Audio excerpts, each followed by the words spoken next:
Hola, bienvenidos a este podcast entrevista acerca de espiritualidad y eclesiología en el primer siglo. Esta es la segunda parte de este tema que estamos tratando y que espero que de alguna manera te sirva para que conozcas un poco más acerca de la espiritualidad y la eclesiología en el primer siglo y contrasta algunas de las prácticas o algunas de las de las diferencias que nosotros podemos ver marcadas entre nuestros hermanos en el primer siglo y entre la iglesia hoy en día en el 2025 en la iglesia posmoderna, como nosotros le llamamos, ¿no?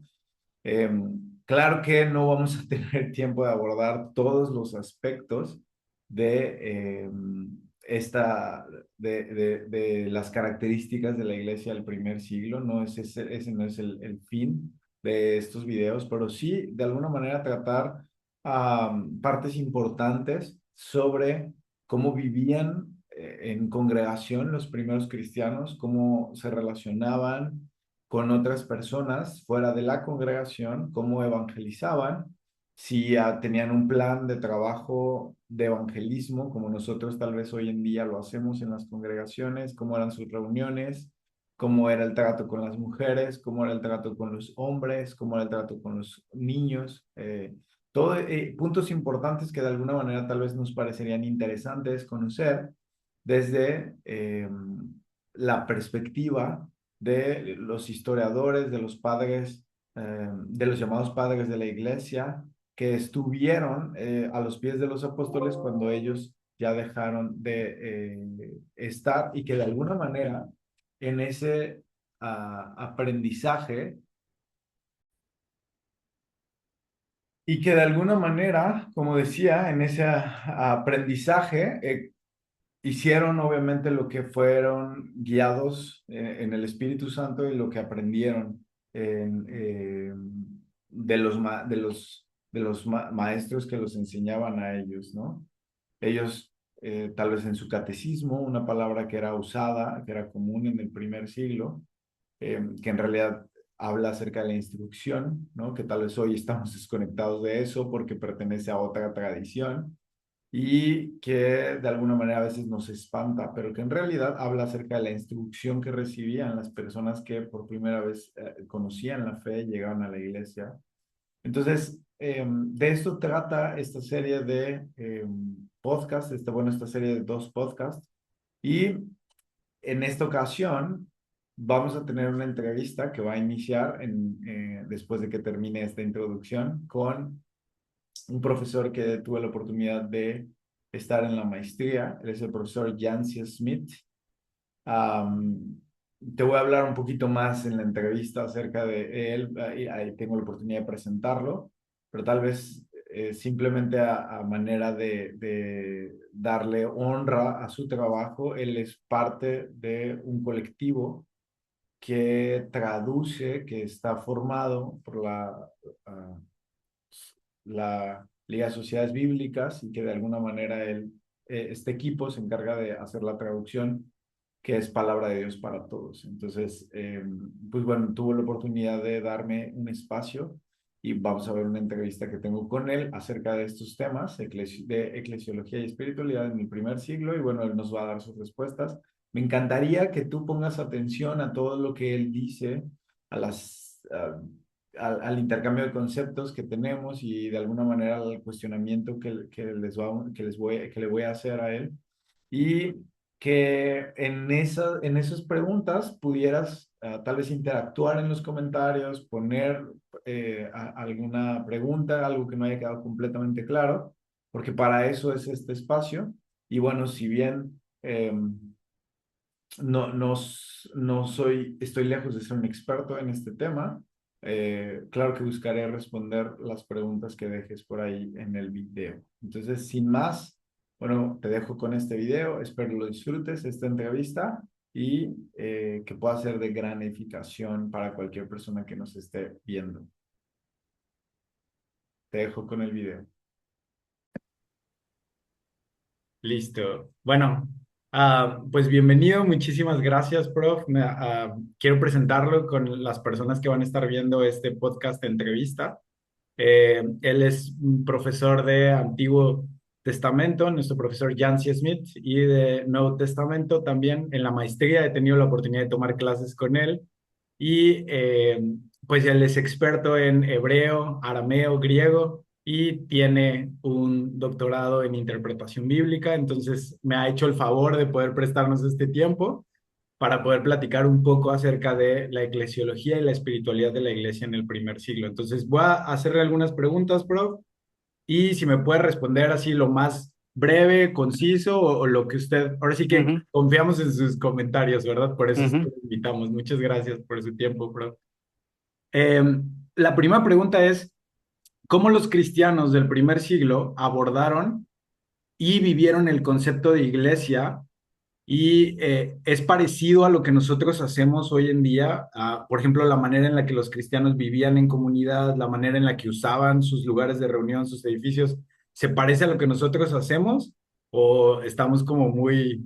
Porque digo, muchas veces pensamos en este concepto de tratar de parecernos a la iglesia del primer siglo, pero estamos muy, muy desfamiliarizados con lo que ellos hacían, ¿no? Entonces, si nos puede platicar ujú. un poquito de cómo ellos vivían y en contraste con lo que nosotros hacemos, qué parecidos hay, qué diferencias hay. Sí. Bueno, como siempre en la historia, el transcurso de la historia es dinámico, porque lo que ocurre en un momento se va desarrollando y se va cambiando Ujú, de época en época, de acuerdo a las posibilidades económicas y sociales de las personas. Y en el primer siglo, ah, tenemos varias fuentes de evidencia y las evidencias que hay no cubren todo el retrato. Entonces, hay mucho que no sabemos. ok. Ah, ah, sabemos algunos puntos. Ujú, Por ejemplo, se sabe que se reunían en casas, ujú, que a la iglesia no pertenecía ni una casa, sino era una comunidad de personas que prestaban sus casas. Pero también puede haber, y ciertamente ocurrió, que había reuniones al aire libre, bajo los árboles, en cuevas, en distintas partes, en cementerios, también tal vez en tabernas, en escuelas. Entonces, eran para las posibilidades de la iglesia primitiva las que tenían. Entonces, se arreglaba como se podía. claro. Ujú. Excelente, ok. Y, por ejemplo, respecto a la evangelización, para la iglesia de hoy en día es como un tema muy importante, ¿no? Traer gente al cristianismo, evangelizar. Incluso desarrollamos planes, ¿no? De evangelismo. Hay en los institutos, incluso clases que están enfocadas, ¿no? A cómo es el proceso en el que nosotros vamos a llevar para evangelizar a las personas eh, tratando de lograr estas pues mega iglesias, ¿no? O siempre crecer, ¿no? Este igle crecimiento que a veces nos sorprende mucho, ¿no? En este tiempo. Pero, por ejemplo, pensando en los cristianos del primer siglo, del año 100 en la persecución, se podría decir que ellos tenían como un plan claro de evangelismo o más bien ellos como que iban siendo guiados por el Espíritu o solamente vivían, vaya, la instrucción de Jesús de ir y hacer discípulos o sí desarrollaron estos sistemas como no, tal vez diferentes, pero como nosotros también de poder ir, tocar puertas, o sea, un sistema que específicamente busque traer gente nueva al cristianismo. ¿Qué nos podría decir acerca de eso, bro? Sí, lo que al parecer, lo que parece en del Nuevo Testamento y también de las fuentes primitivas, es que la gente de la iglesia hacía evangelización de manera natural con las personas que conocían generalmente, con los contactos que uno podía tener. Había gente de negocios en la iglesia que podrían tal vez utilizar sus medios de contacto que tenían también para compartir el Evangelio de Jesucristo.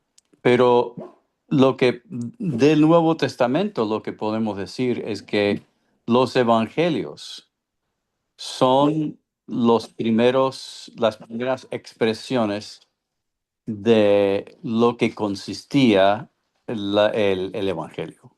O sea, las enseñanzas de Jesús, la vida de discípulo en comunidad con otros discípulos. Ujú. Perdón, ah, y ustedes vayan afuera. Um, y entonces los evangelios nos demuestran de qué manera estaban concibiendo el evangelio. Claro. Ah, diría eso. Pero se ve que faltaba algo. Entonces, porque la iglesia seguía creciendo y desarrollándose. Ujú. Entonces, el primer manual eh, de entrenar a líderes Ujú. para la evangelización, la plantación de iglesias, el desarrollar los nuevos creyentes, era el libro de Hechos. Ah, ok. O sea, son de manera que Tucídides, por ejemplo, utilizó la historia de la guerra peloponesa Ajá. de entrenar a líderes para las ciudades de los griegos. Ujú. De igual manera, Lucas hace, al contar su historia, cómo se desarrolla la iglesia y cómo debe permanecer en fidelidad con el Evangelio en sus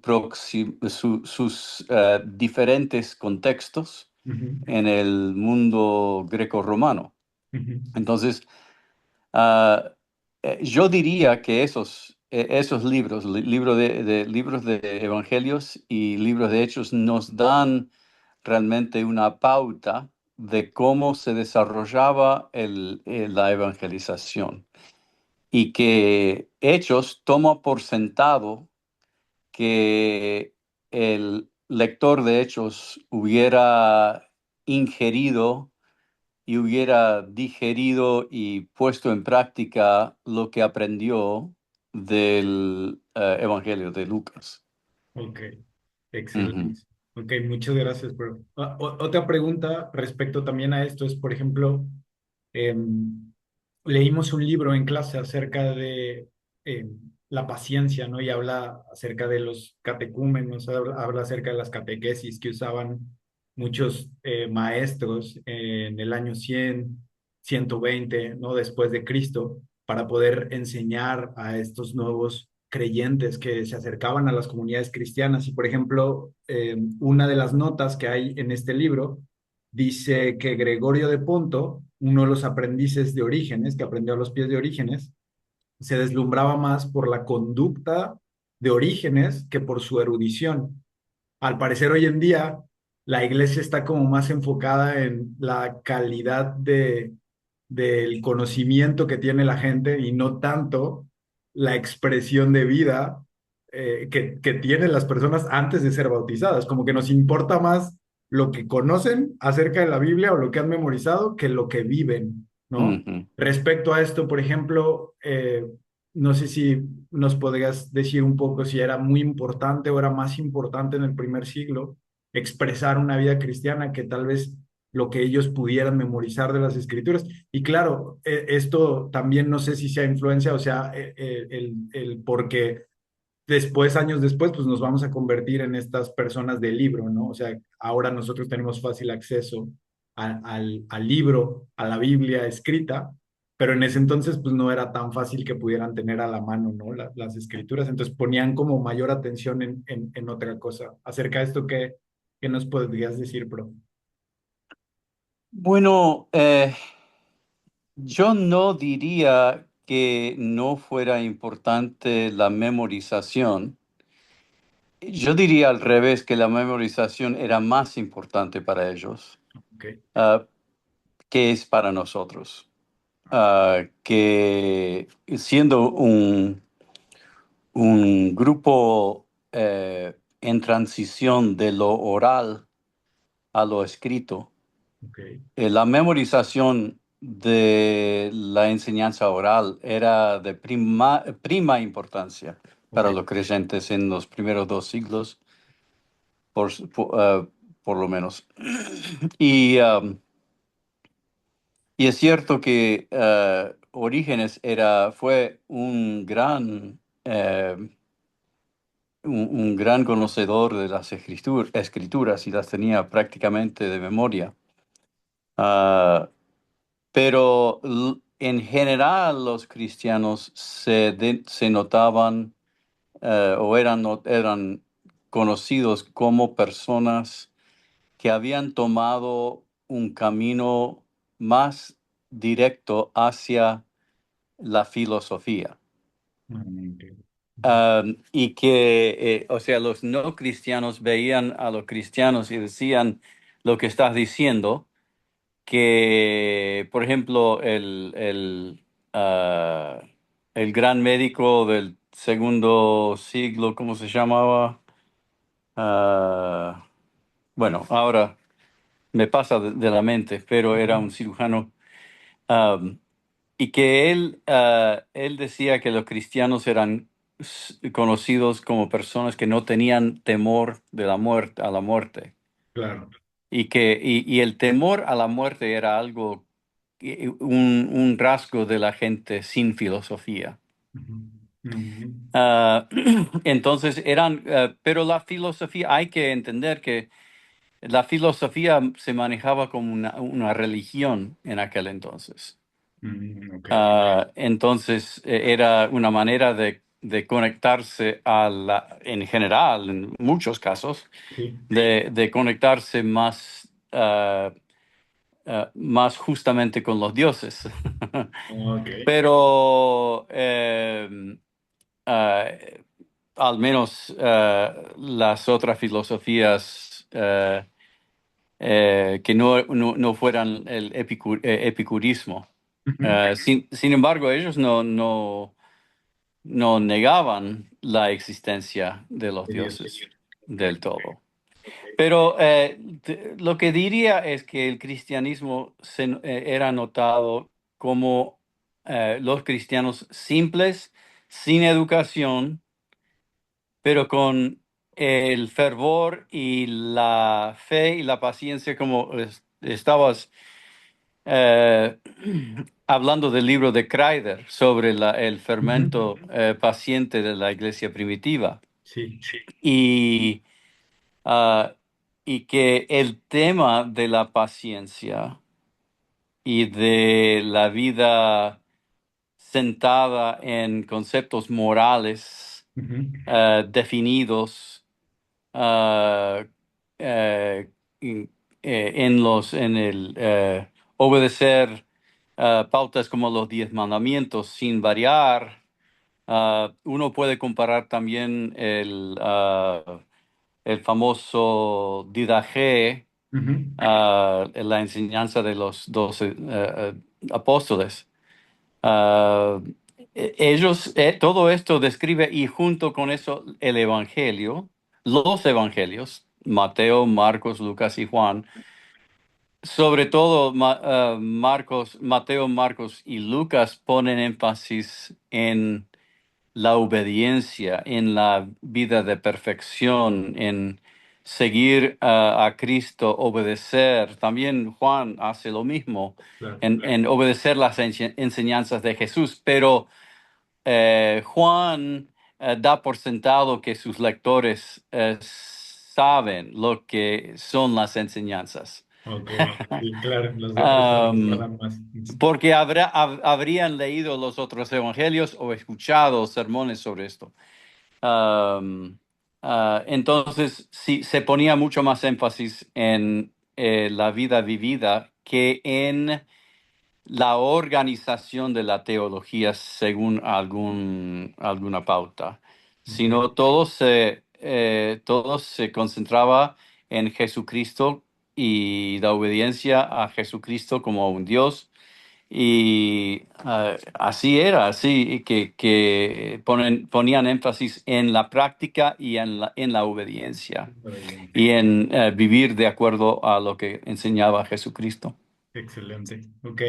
Prof, por ejemplo, también ahí leímos en este libro de Kreider, precisamente, Sí, que era común que la iglesia del primer siglo tuviera o generó más bien un hábitus, ¿no?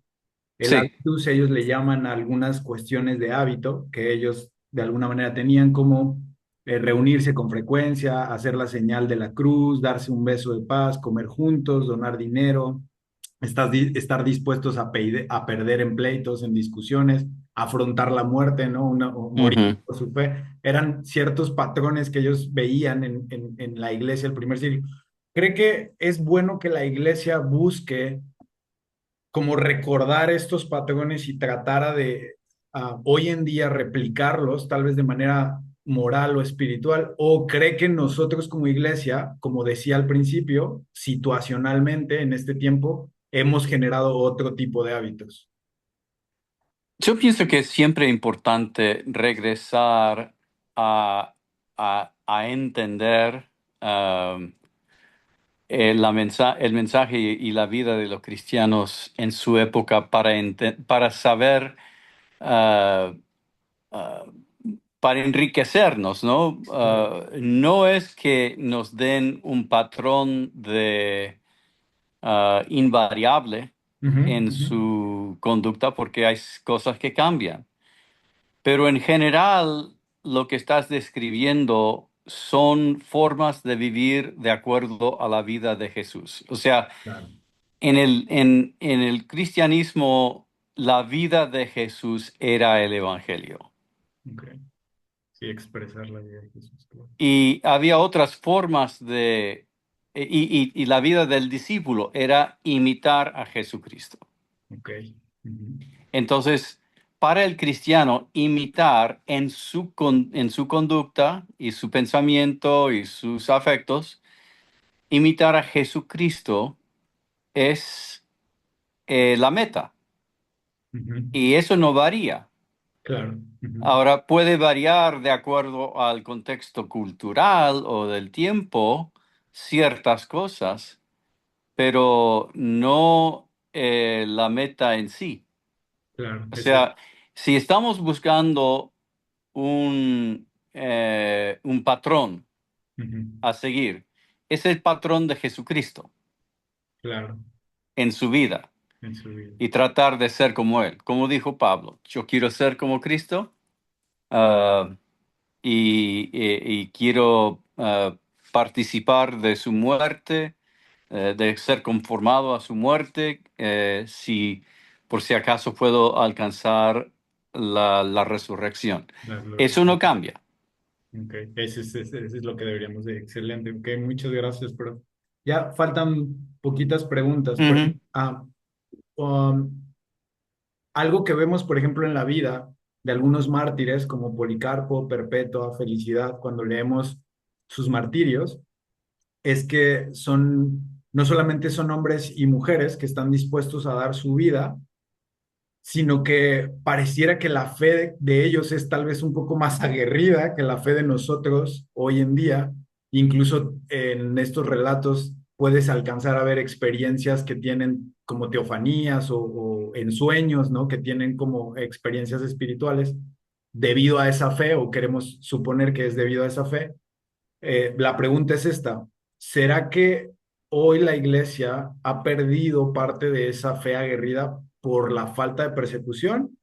¿O nosotros tal vez experimentamos otro tipo de persecución, no tan inminente como la de ellos, pero podemos llegar a expresar esa misma fidelidad, ¿no? Esa misma capacidad de fe hoy en día. Ujú, O nos ujú. cuesta más trabajo por no estar perseguidos.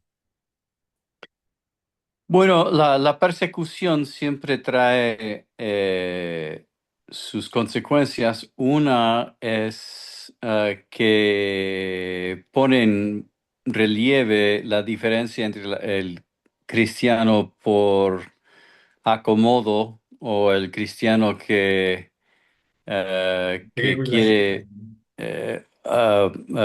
hacer presencia pero no seguir. no obedecer. Um, y los que realmente tenían una fe seria. O sea, la persecución va a hacernos el favor de marcar esa diferencia, Ah, ok. siempre. Y el cristiano, el del primer siglo, del segundo siglo, del tercer siglo, sabía eso, era parte de la enseñanza del Evangelio, Mm, de la preparación para la persecución. claro, porque iba a ser Igual que más Jesús con eso. sus discípulos. Ujú, Entonces, pero eh, pienso que tu pregunta va al punto de que si la falta de persecución puede generar una un déficit en nuestra fe y nuestra percepción, y es cierto, puede. Am, pero no del todo. O sea, eh, de acuerdo a la parábola de sembrador. de los yuyos y el trigo. Ok. Ah, que los yuyos van creciendo al mismo tiempo que crece el trigo. Y eso era cierto también en el primer siglo, segundo siglo. Y hay que recordar que no había una persecución generalizada Ujú, hasta el tiempo del tercer siglo. ok. ¿Ok?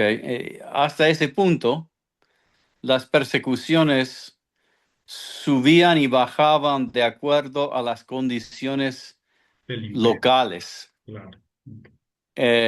No era algo generalizado, pero entonces había muchas iglesias que pasaban por tiempos de gran paz y crecimiento y también oportunidad de que hubiera una mezcla de personas que tenían una seriedad en su fe y otros que no. Ujú, Igual que hoy día. Entonces, no hay nada que nos separa del primer siglo que nos inhiba a experimentar el mismo cristianismo que ellos experimentaron, con todo lo milagroso y los sueños y todo eso claro. que ocurrió en aquel entonces. O sea, al final del primer siglo, no hubo ninguna campana de clase que diera el momento determinada que se terminaba el primer siglo y ahora otro cristianismo empezaba. Inicia, claro. Ok. O sea, inicia, no, sí, sino que pasó sin ser notado, sin problema, no hubo ningún cambio y los cambios que entraban eran graduales. Claro. Ok. Entonces, pero no hay nada en nuestra humanidad tampoco que nos cohíba de experimentar la fe y el cristianismo y el espíritu y todo igual que ellos. Amén. Ok, muchas gracias. Pero dos preguntas más y le Sí, regresamos de tiempo. Muchas gracias. Ah, sí. una de las cosas que vemos también, por ejemplo, en el primer siglo, es que eh, ellos estaban más enfocados en el culto, pero no tanto en la exposición de la palabra. O sea, cuando se reunían, por ejemplo, podemos ver que en estas colonias pues, se reunían a compartir el ágape, muchos hablaban, ¿no? O sea, como que varias personas tomaban la palabra, hablaban mujeres, hablaban hombres, tal vez alguna profecía, tal vez alguna exposición de testimonio, ¿no? De lo que Dios había hecho en sus vidas por medio del Evangelio. Y después, como que vamos viendo que cuando el clérigo toma esta posición de exposición de la palabra, se va viendo más este cambio a vamos el domingo a recibir un sermón, ¿no? Y hoy en día, pues es como el formato que tenemos, o sea, la gente está expectante del domingo por recibir el sermón, pero no participa de ese tiempo. Piensa que nuevamente esto es como circunstancial y es en esta época tenemos gran ventaja o sería algo que pudiéramos practicar en esta época y que nos ayudaría a tener tal vez más comunión, más coinonía en la iglesia, o simplemente era como parte de tal vez del proyecto de iglesia, del proyecto de Dios, que fuera viendo esta transición de lo común, de la comunidad, a que solo fuera las personas preparadas las que expusieran en el púlpito, por ejemplo. Sí, es una buena pregunta. Eh, y otra vez hay que pensar de manera que las dos cosas que estás mencionando, una reunión, un intercambio libre, da lugar a que muchas personas experimenten el liderazgo, experimenten también, puedan exponer sus dificultades, se puede conocer más de la gente, pero a la vez puede surgir desorden. Claro, Y eso fue algo a que se dirige Pablo en Primera de Corintios. Entonces, trae sus propios riesgos. Lo mismo pasa ah, con el tiempo, cuando han hecho eso y ha llegado a ser medio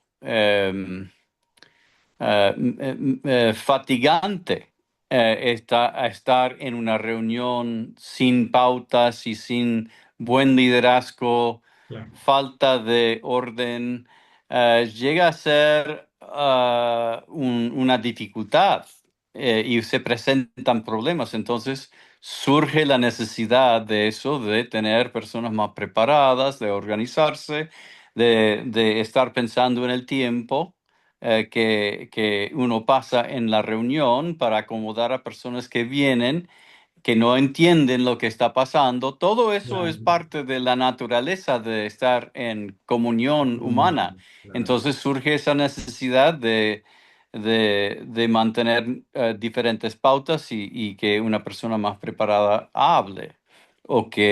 Y también con el crecimiento del grupo, se hace cada vez más difícil llevar a cabo una reunión que es edificante. Entonces, siempre hay que hacer ajustes. sí, claro, Y a veces cuando para generar algo positivo y bueno que realmente edifique. Y es la razón por la que nos reunimos, para edificarnos claro. en la fe. Sí, sí, claro, Y entusiasmarnos en llevar la misión más adelante. Entonces, todo esa dinámica de ir a un lado a otro siempre va a existir en la iglesia. claro, excelente. Y no es diferente hoy que ayer. Pasado, claro. Sí, Ok, muchas gracias. Pero pues última sí, pregunta porque también ya nos estamos quedando sin tiempo. sí. La última pregunta sería, ah, una de la historia de Perpetua y Felicidad, de su martirio, nosotros vemos que estas mujeres, que de alguna manera en el relato del martirio son identificadas como mujeres noblísimas, que No las probablemente, dos, no las dos. Una es noble. una es noblísima. Una es su esclava. Ay, ok, ok. Gracias, muchas gracias por la corrección. Sí, Entonces, pero vemos que esta mujer noble muere precisamente al sí, lado de la esclava sí. y además al lado de jóvenes que probablemente no tenían la misma clase social. Eh, la pregunta es, eh, ¿la iglesia hoy sigue alzándose como el pináculo, es decir, como la cumbre, como el lugar socialmente en donde seguimos rompiendo estos estigmas de la sociedad y de alguna manera sí logramos sobrepasar esas diferencias sociales en todo sentido, porque pareciera que la iglesia del primer siglo, una de las cosas que sí tiene es que logra romper con todos esos estigmas, o sea, pone a la mujer en una posición muy diferente que, por ejemplo, el imperio no romano o que incluso el judaísmo, o sea, como que le da otro lugar, pone Sí. a los nobles al alcance, ¿no? De las clases sociales diferentes, las pone como al mismo nivel. ¿Crees que la iglesia hoy en día, prof, logra también muchas veces surcar estos problemas sociales y logramos ser esta comunidad en donde todo eso se quita o a veces no lo hemos logrado como iglesia, como Yo comunidad? pienso que es diferente en cada ámbito cultural en el mundo. He visto, por ejemplo, que en la India hay muchas iglesias que tienen, bueno, la gente se reúne de acuerdo a su casta. Ok, Eh, en Estados Unidos, por ejemplo, en la época de esclavitud, los blancos y los negros iban durante la esclavitud a la misma iglesia, ok. pero los esclavos se sentían atrás o en el balcón, algo menos cómodo que los otros. Claro, ok, Y que después de esclavitud ya se reunían en distintas iglesias. ok, las de gente de Sí, color y las, claro, ok, sí. Entonces, y estas fuerzas sociales que nos relegan a cierta clase, cierto grupo, cierta definición social, son fuertísimas. claro, Y romper con estos esquemas es parte del cristianismo, sí, sí, claro, es parte del evangelio. El bautismo nos enseña eso, claro, que el bautismo es morir al mundo natural y comenzar a vivir según un modelo sobrenatural.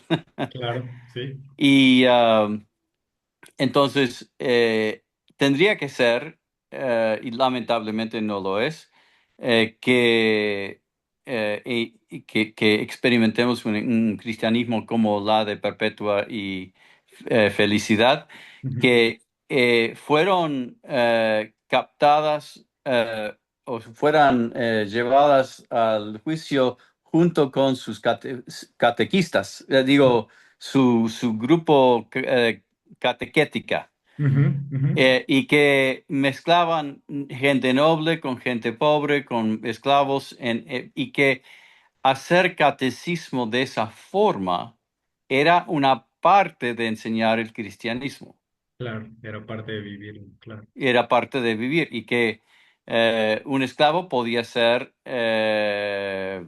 obispo. sí, Sí. ok, excelente, pues muchísimas gracias, prof. Sin embargo, diría esto, Ujú, que eso es parte positiva. La parte negativa es que tuvimos que esperar 1800 años y pico para que la iglesia tomara conciencia de que la esclavitud era un pecado claro, y que no debía practicarse. que no debía de estar, claro. Sí, sí. ¿Qué es? ¿Pero qué? Es el fermento paciente de la iglesia. Ah, amén. Sí. Ujú, Ok. ujú. Excelente, pero muchas gracias por el tiempo que nos regaló eh, y gracias pues por Sí. todas las enseñanzas que nos ha dado, prof. No sé si quiere decir algo antes de despedirnos, si no, con No, eso nos Dios te despedimos. bendiga y Dios los bendiga a todos que Van a ver el aprendan video. mucho, que Muchas sigan a gracias, prof. Jesucristo. Gracias. Dios lo Ok, bendiga, que esté muy bien y gracias por su tiempo y bendiciones a su familia también. gracias. Hasta luego.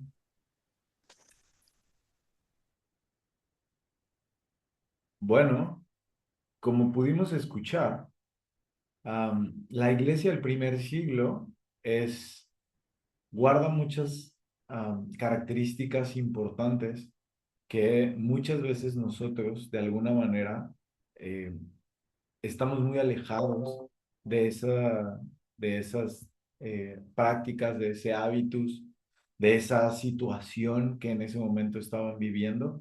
Y claro que por supuesto que hay muchas cosas que nos unen junto con la iglesia del primer siglo, ¿no? Nuestra fe, ah, nos unen a algunos hábitos que hemos adquirido desde ese entonces, como la benevolencia, como la misericordia, como el reunirnos para congregarnos, ¿no? El congregarnos regularmente. Pero también hay muchas cosas que son muy diferentes por la situación en la que ellos estaban en el primer siglo y la situación en la que nosotros estamos en este mundo posmoderno, que evidentemente tiene otros conflictos, tiene otros retos para la congregación, para la iglesia, y que de alguna manera situacionalmente nos ubica en una etapa diferente del cristianismo.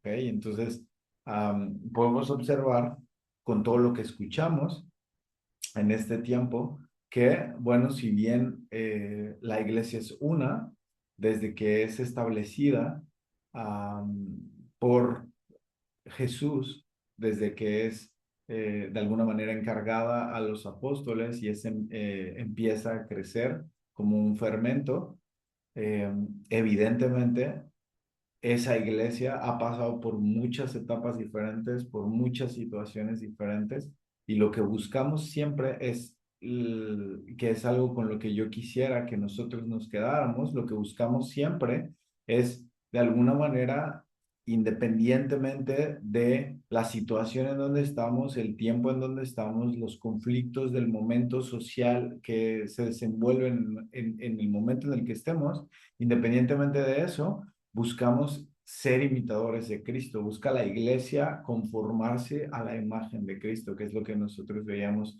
con el profesor Yancy, ¿correcto? Entonces, eso es realmente eh, como el punto clave, ese es realmente nuestra mirada hacia donde nosotros debemos de mirar, ese es realmente nuestro objetivo, el plan que nosotros de alguna manera debemos trazar en cualquier momento, en cualquier etapa en la que estemos como congregación, como personas individuales en el cristianismo, es precisamente imitar aquellas virtudes que nosotros vemos en la figura del ministerio de Jesús y que de alguna manera son posibles en nuestra vida gracias a que el Espíritu Santo ha llegado a habitar en nosotros.